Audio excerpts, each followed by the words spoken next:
I was almost falling asleep after a long day. The bed felt comfortable, and I just wanted to rest a little since the day had been hectic. But suddenly I felt something strange. The mattress sank as if someone had sat at the edge of my bed. The pressure was so strong that my body shifted slightly, as if the other person were right there next to me.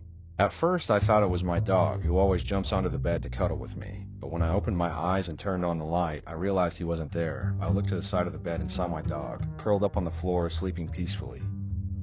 The sinking feeling in the mattress persisted. It wasn't like the weight of an animal. It was something different, something I couldn't see but could clearly feel. I tried to ignore it and convince myself it was just an illusion. But the more I tried to relax, the more the mattress sank, as if an invisible presence was truly there. The silence in the room was almost deafening. I looked around, but there was nothing else unusual. The air felt dense and heavy, as if I was being watched, even though I couldn't see anyone.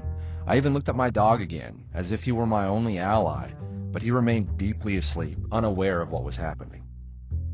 Fear began to take over me. It felt as if I was being watched, as if that invisible weight was pressing on me, surrounding me. The feeling of dread gradually intensified, and I couldn't move properly anymore. My breathing became heavier, and I tried to convince myself that I was just sleepy, that this was just a nightmare starting to form. But as the mattress sank further, I couldn't keep my eyes closed anymore. Something was there, something I couldn't see, but I knew it was watching me.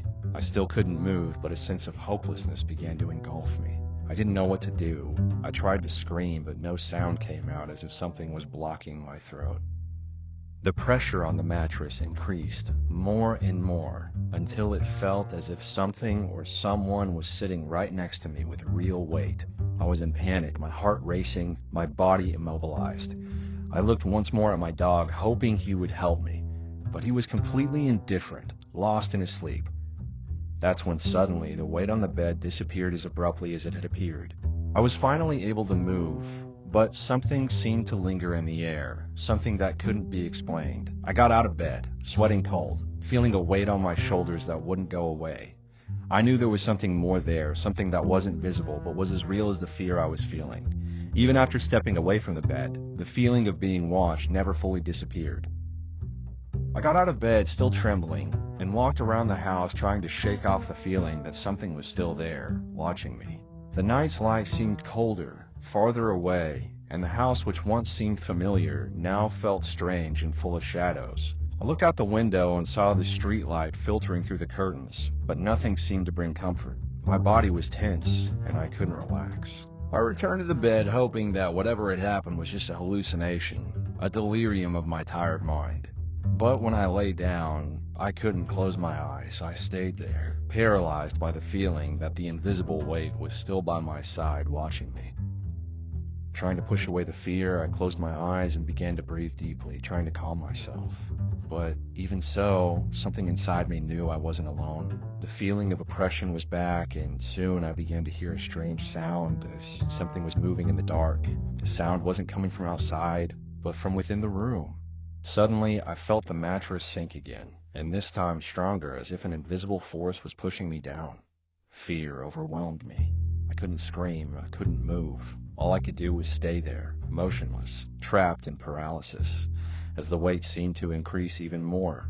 I felt like I was being crushed, but at the same time, I knew there was no one there, except me and that unbearable weight. I didn't know how much time had passed, but with every second, it felt like the air was getting denser, as if I was being suffocated by something invisible. My mind was struggling to understand what was happening, but the feeling that there was something more in that room, becoming more and more real, prevented me from thinking clearly. My hands were sweaty and my legs were tingling, but my body was completely paralyzed. It was as if fear had taken over everything, freezing me in a way I'd never experienced before. The weight seemed to continue growing, and the pressure increased to the point where I thought I was going to break under it. For a moment, the sensation of weight intensified even more, as if I were being crushed against the mattress, almost out of breath. I tried to open my eyes, but it was useless. Terror keeping me trapped in the numbness of fear. I felt something strange and cold moving down my spine, as if I were being touched by invisible fingers. I didn't know what it was, but my instinct told me not to move, not to attract more attention, not to make a sound. Then finally, I felt the pressure start to ease. It wasn't an immediate release, but as if something had slowly moved away and the air suddenly became a little more breathable. I still couldn't move, but the suffocating feeling was gone. Even so, the fear stayed with me throughout the night, and I couldn't sleep again. I never really believed in those supernatural stories. I always thought it was just people's imagination. Until one night, I experienced something that made me question absolutely everything. I was getting ready to sleep, just like any other night. My room was quiet, only the sound of my fan and the echo of a peaceful evening. I looked at the mirror on my wardrobe, somewhat distracted, adjusting the clothes in place, when something made me stop. I saw a shadow, not a simple change in light or reflection. It was a shadow that seemed to move, gliding behind me, something that shouldn't have been there. At first, I tried to ignore it. I thought it was just a trick of the light, or even a distraction from my tired mind. Then, I quickly turned to look over my shoulder, but there was nothing. The wardrobe was empty, as it should have been. But when I looked back at the mirror, the shadow was still there. It hadn't moved, but it seemed to be watching me. I froze. It was like it was staring directly at me, but not in the way it should have. It was a reflection, but it wasn't. The feeling of being watched, the weight on my back, was immediate. Trying to rationalize, I thought of any logical explanation. Maybe the reflection was just playing a trick on me, a game from my tired mind. But the shadow seemed intelligent, as if it knew exactly where it was and what it was doing. It wasn't just a patch of shadow, it had shape, it had contours, like a figure that shouldn't have been there. I tried to ignore it once more, turning on the bedroom light and heading to bed, convinced it was all just the result of excessive fatigue. But something inside me wasn't at ease. My heart was beating faster than it should. When I turned off the light and settled in bed, the feeling of being watched only grew, as if that shadow was still there, even in the dark. The worst part was when I looked at the mirror again. It wasn't just a shadow in the reflection anymore. Now it was clearer, more present, as if it had stepped out of the mirror and was almost reaching for me. I took a deep breath, but fear had already taken over me. The tension in the air was palpable. I didn't know whether I should try to leave the room or simply wait for whatever it was to pass, but I knew deep down that I wasn't alone that night. I tried to convince myself I was overreacting, that it was just my mind trying to process everything at once. I closed my eyes, trying to ignore the growing discomfort. The sound of my heartbeat seemed deafening, and I didn't know anymore if what I was feeling was real or if I was just scaring myself with a simple reflection. But that feeling of something being there, watching me, wouldn't go away. I pulled the blanket up higher, trying to protect myself from an invisible threat, but it didn't help. The shadow in the mirror seemed sharper with each passing second, and even with my eyes closed, the sensation of being watched never dissipated. Then something even stranger happened. I heard a sound, a creak, coming from outside the room.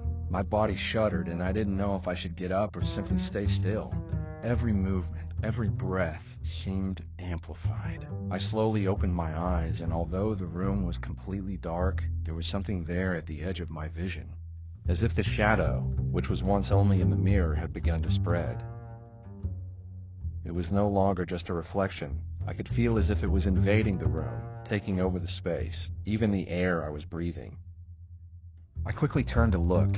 The shadow in the mirror was closer. It no longer looked like an abstract shadow. Now it had contours. It was like a human figure was there, but distorted, as if the edges of the shadow were stretching, transforming into something else, something that was trying to cross the glass, as if it was writhing to get out of the mirror. My body froze.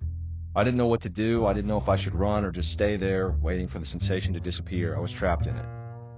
I tried to scream, but my throat felt paralyzed. My mind screamed for me to move, to get out of there, but I was frozen, as if something was stopping me from acting. Every second that passed felt like an eternity, and the shadow seemed to grow, expanding out of the mirror, getting closer and closer to me. I felt a pressure on my chest, as if something invisible was compressing me, trying to suffocate me. I couldn't distinguish what was real and what was just fear. The line between the two seemed to have vanished. I was completely immobilized, my heart beating too fast and the air seemed scarce. I tried to force my mind to find an escape, but all I could do was stare at the mirror, where that shadow now seemed to twist, as if it was trying to escape from some prison. I could swear it was watching me, as if it knew I was seeing all of this, as if it was aware of my complete helplessness in front of it. I felt a chill run down my body, and in a moment of panic, I began to pray quietly, asking for this to just be a nightmare. But the pressure on my chest only grew, and deep down, I knew it wasn't. Suddenly, the sound coming from outside the room began to grow louder. The sound of wood creaking, the faint sound of footsteps as if someone was walking through the house. But who? I was alone, and any rational explanation I tried to formulate seemed to dissolve in the atmosphere heavy with fear. I knew I wasn't alone. Something was there with me. I didn't dare look at the mirror again, but I could feel the shadow getting closer and closer, as if it was materializing behind me, slowly approaching, with a heavy and threatening presence. It was then that I heard a low, distant laugh, almost muffled, but still impossible to ignore. It was as if someone was whispering, but in a strange language, something incomprehensible, like a voice from beyond, coming from somewhere inside the house. My mind was on the verge of collapse, and the air seemed to weigh even more. I turned sharply to look behind me, but to my complete surprise, there was no one there. However, the feeling of being watched was even more intense, more suffocating. The laughter continued, but this time it was closer, as if it was behind me in the dark. And then, without any warning, the light flickered. It turned on for a brief moment, and I almost jumped out of my skin. What I saw in the mirror was something I can't describe with words. The figure in the shadow was no longer just a distorted outline, now it had form. But it wasn't human. What was reflected in the mirror was no longer something I recognized. It wasn't my room anymore. It wasn't my reflection. It was a creature, a dark and twisted figure, with eyes that glowed unnaturally. Before I could react, the lights went out again, and everything around me fell into absolute silence, the deepest and most oppressive silence possible. The presence that had been in the mirror seemed to be everywhere now. I could no longer distinguish where it was. I just knew that something was there, watching every move I made, waiting for the right moment to reach me. Somehow, I found myself running toward the bedroom door, trying to get out of that place, but the door wouldn't open. It was as if I was being pulled back, as if the house or whatever was inside it wanted to keep me there. I screamed, but the sound was muffled. I knew the terror had taken over me, and at that moment, I felt completely lost. I forced the door once more with all the strength I had left, and finally it gave way. I ran down the dark hallway, my steps quick, heading toward the stairs. I dared not look back, but fear consumed me every second, as if something was chasing me. The shadows on the walls seemed to move, stretching in impossible directions, and I no longer knew if I was losing my mind or if there was really something there watching me. When I finally reached the front door, it was locked. I could feel the presence, that weight, behind me, getting closer. My breath was shallow. The sound of my heartbeat seemed to echo in my head. There was no way back to the room now, and all I had left was to find a way out of the house. I struggled with the lock, feeling the sweat run down my face, my hands trembling. Finally, the door opened. I breathed a sigh of relief, but as I stepped outside, the feeling of being watched didn't diminish. I knew something was following me, something I couldn't understand. The streets were deserted, the night starless, and the cold was biting. I looked back one last time, and although there was nothing visible, something told me that the presence was still there, following me with every step. I ran to the end of the street, and when I looked back, I saw the light of my house still on, but the feeling of something watching, something distorted, still consumed me. I don't know if what I saw was real, if it was some kind of hallucination, but the memory of the shadow in the mirror, that deformed being, haunts me to this day. Since that day, I've never been able to look at the mirror in my room the same way. Something is still there. I know it. And even though I never saw that being again, the feeling of being watched, of being hunted, hasn't left me. I feel it to this day, anywhere, at any moment. It was an ordinary night, nothing special. My parents were already in bed, and I was in my room trying to fall asleep. The silence in the house was deep, like it only is in the middle of the night when everything seems to be at peace. But then I heard it. A soft voice, almost whispered, calling my name. Name, it said, with the same tone my mother would use. It was her. But something was wrong. My mother wasn't home. She had gone to a meeting and told me she wouldn't be back until morning, and that was enough to put me on alert. I stood still for a moment, trying to process what I had just heard. My mind was full of questions, but instinct led me to get up and go to the hallway. The house was silent, but at the same time, a strange feeling filled the air. The hallway was empty, no sign of anyone there, no shadows, no movement, just the faint light from the lamp in the living room casting a pale light on the wall. Then I heard something else. Footsteps, soft steps, but clear. Someone was walking, somehow trying to be discreet, but still audible. The feeling was that the person was heading toward the end of the hallway, toward the stairs leading down to the lower floor. I froze. I couldn't move. I didn't know what to do. The tension in my chest was unbearable. The steps were light, but they began to fade as if the person was leaving. But who could it be? I couldn't comprehend. Panic started to rise inside me. I went through a series of quick and erratic thoughts. Did my mom come back without me knowing? But she would have warned me. And if it was someone else? Who? I got closer to the end of the hallway. With each step, my heart raced faster. When I reached the corner of the living room, everything was quiet again. There was no one else. The tension was still in the air as if something had moved, but in a way I couldn't identify. My heart was still pounding, and the silence around me felt ironic because the feeling that someone had been there, or was still there, was unmistakable. I knew I shouldn't have been so impulsive in leaving my room, but something told me that it wasn't just my mind playing tricks. With my body tense and my feet hesitant with every step, I began to move cautiously through the house, passing through the living room and heading toward the kitchen. Everything seemed in order, but a feeling of unease persisted. I could hear my own breath, now quickened, as I tried to rationalize what was happening. It wasn't possible that someone had entered, right? The doors were locked, and I had checked everything before going to bed. But what about the footsteps? And my mother's voice? None of it made sense. That familiar whisper and the footsteps in the hallway began to make more sense, but in a way I didn't want to accept. What if someone had entered while I was distracted in my room? The idea that someone was moving around my house without me noticing made a cold anger rise up my spine. I couldn't stand still any longer. Something was very wrong. The feeling of being watched intensified. And as I looked around the corners of the house, I could no longer ignore the sensation that something wasn't there to protect me. It was there to hunt me. I went back to the hallway, observing the details around me. My gaze traveled along the walls and doors, but I didn't see anything out of the ordinary, except for the subtle feeling that something or someone was still watching me, waiting for the right moment. Every shadow seemed to move before me, and with every step, I had the impression that something or someone could jump out to grab me. That sensation of not being alone grew with every second. I could feel the tension in the air as if the entire house was waiting for something or someone. The silence was deafening, but it was only broken by my own footsteps, which seemed to echo through the entire house. Something was wrong, I knew it, but I couldn't identify exactly what it was. My body was on high alert, my muscles tense, and adrenaline was coursing like a river through my veins. I stopped for a moment in the living room, trying to hear any sound that could indicate a presence. The only sound I could hear was the rapid beating of my heart and my breath, increasingly harder to control. I went to the living room window, but for some reason, I didn't want to look outside. A strange feeling stopped me from looking at the street as if, by doing so, something bad could happen.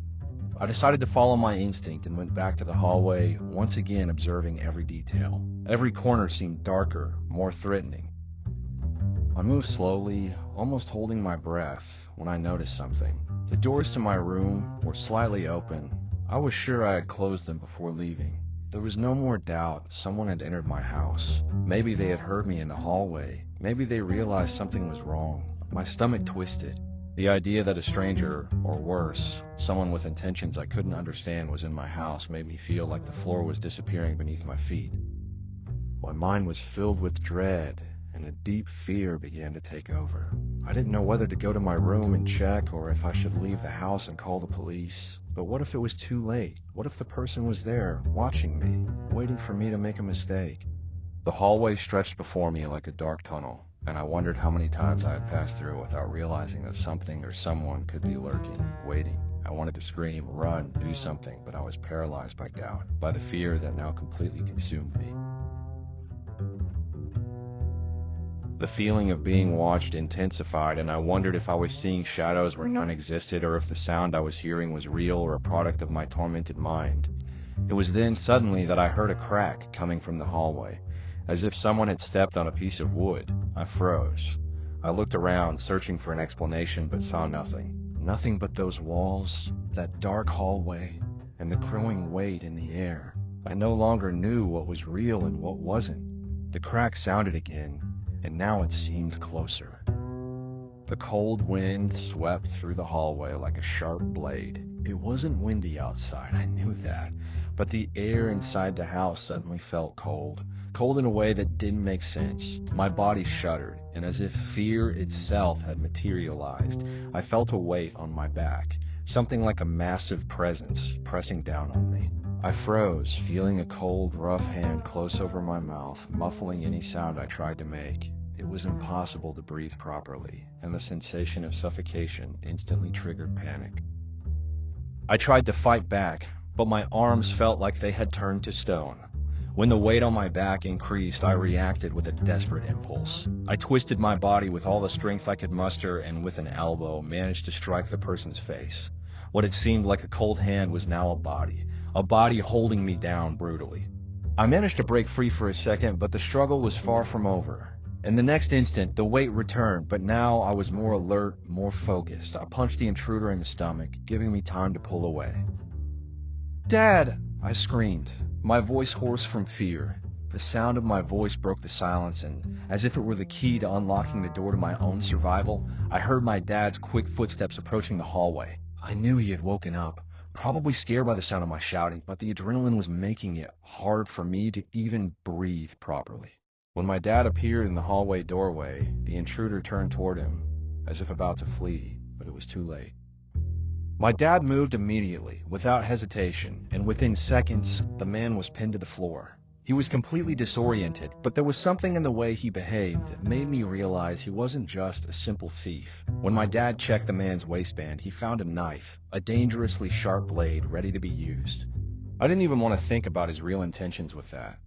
He was probably planning something much worse than just scaring me. The police were called immediately. When the officers arrived, the intruder was handcuffed, and even with the desperation still etched on my face, part of me felt a relief I never imagined I would feel. They began investigating further, but what really stuck with me was the look in the man's eyes, empty and cold, as if he had been there for something much darker than I could imagine. He didn't justify himself, didn't try to explain his presence or intentions, and to this day I wonder what he wanted, why he entered my house, and what would have happened if I hadn't reacted at that moment.